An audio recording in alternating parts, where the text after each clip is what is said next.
I think that tax incentives for retirement savings are not only critical, but the evidence is overwhelming that 70% of those workers earning between $30,000 and $50,000 a year participated in an employer-backed plan when it was available. So the point that I think is essential here is that for those of you who don't have any gray in your hair, you might want to think of this following number.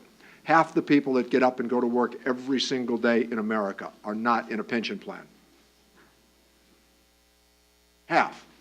So when President Bush said, if you remember at the beginning with some humor, he said you had nothing to worry about if you were 50 years old, the 49-year-olds in the country went wacky as they opposed the plan because they said we had set it aside. And I just want to say this, you're never going to have a long-range conversation about Social Security if half the American people come to believe that that is their retirement plan.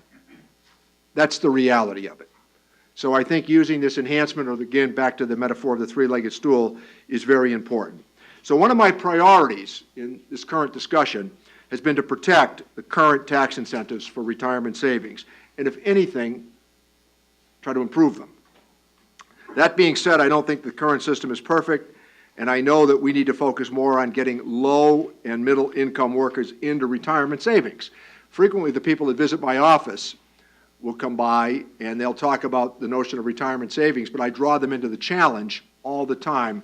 What do you do with the people at the lower end of the economic spectrum? They're the ones who have the least amount perhaps to save, but they're the ones that we need to be concentrating on and encouraging them to set aside a prescribed number of dollars every month. And I've been one of the lead sponsors here on the opt-out provision and consider that to have been a success. So for that 50% that I referred to earlier who are not in a retirement plan, we've got to figure out how to entice them to get into it. I want to say this candidly, the employer is going to be the enticer because that's the easiest way to encourage them to save, getting the employer to set up the apparatus.